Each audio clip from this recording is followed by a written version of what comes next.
Hi everyone, কেমন আছেন সবাই? আমি মৌসুমি ম্যাথসে আপনাদেরকে স্বাগত জানাই। আজ আমি নিয়ে এসেছি প্রথম শ্রেণী ট্যালেন্ট সার্চ এক্সামিনেশনের কয়েকটি গুরুত্বপূর্ণ প্রশ্ন ক্লাস 1-এর। দেখো, 4, 3, 11, 17 সংখ্যাগুলি থেকে ভিন্ন সংখ্যাটি বার করো। এর মধ্যে কোন সংখ্যাটি ভিন্ন সেটা তোমাদেরকে বার করে দেখতে হবে।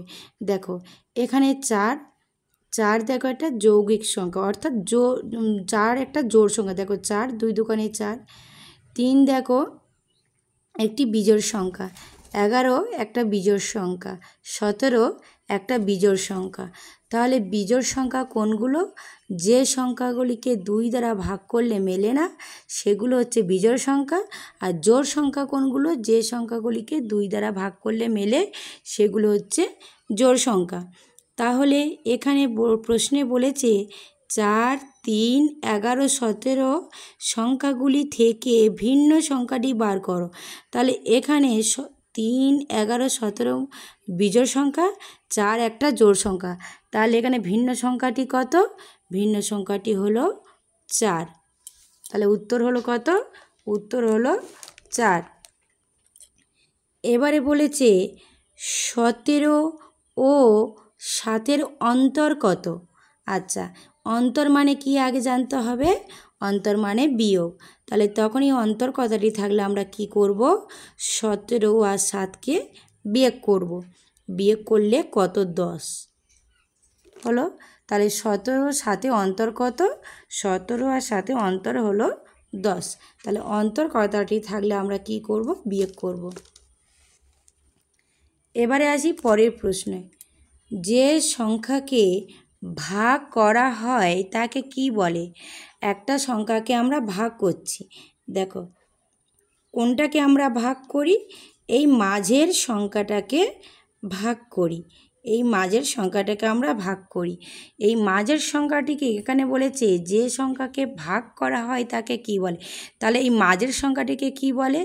মাঝের সংখ্যাটিকে ভাজ্য বলে। তাহলে মাঝের সংখ্যাটিকে কি বলে? মাঝের সংখ্যাটিকে ভাজ্য বলে। এবারে চলে যাব পরের প্রশ্নে। একটি গরুর 4টি পা।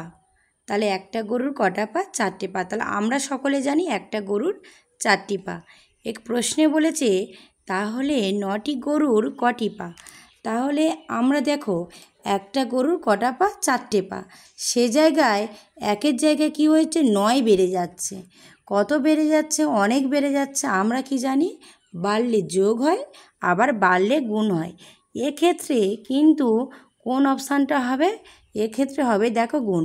কারণ একের জায়গায় একটি গরু, এই একটি গরুর জায়গায় একাধিক গরু বেড়ে যাচ্ছে, একের অতি অধিক যাকে বলে। সে জায়গার ক্ষেত্রে 9 হবে কি হবে? 4 গুণ 9।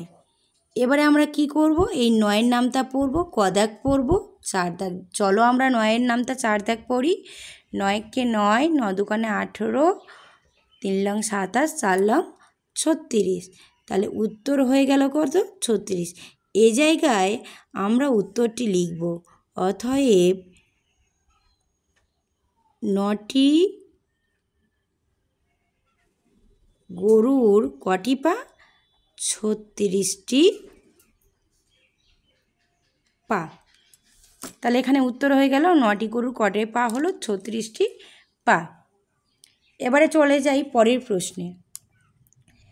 172 সংখ্যাটি দশকের ঘরের স্থানীয় মান কত? দেখো, এখানে 172 সংখ্যা আছে, দশকের ঘরের স্থানীয় মান। এখানে দেখো আমরা ভালো করে বুঝবো কি? আগে বোঝার ক্ষেত্রে বলি একক, দশক, শতক। এখানে আছে কত? 172। তাহলে দেখো এখানে সংখ্যাটি কী বলে? সংখ্যাটি দশকের ঘরে স্থানীয় মান কত? দশক মানে কোনটা? দশক মানে এই 7-এর ঘরটা। তাহলে এর স্থানীয় মান কত?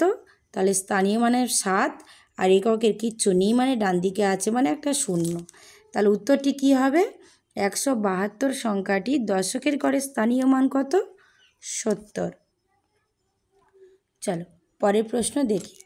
এখানে বলেছে কত দিনে দু পক্ষ। দেখো আগে জানতে হবে যে কত দিনে এক পক্ষ। আমরা জানি কি 15 দিনে এক পক্ষ। সে জায়গায় আমাদেরকে কি বলেছে? দু পক্ষ। তখন কি করে নেব? 15-র সঙ্গে 2 গুণ করে নেব। তাহলে 15 দুগুণে 30। তাহলে কি হলো?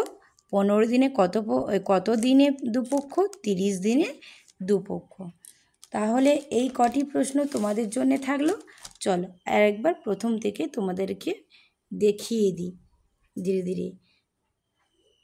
1-এর দাগ, 2-এর দাগ, 3-এর দাগ, 4-এর দাগ আর এই 5-এর দাগ আর 6-এর দাগ হলো। তাহলে আজ তাহলে এই প্রশ্ন, পরের কোনো একটা ক্লাসে তোমাদের সঙ্গে দেখা যাবে।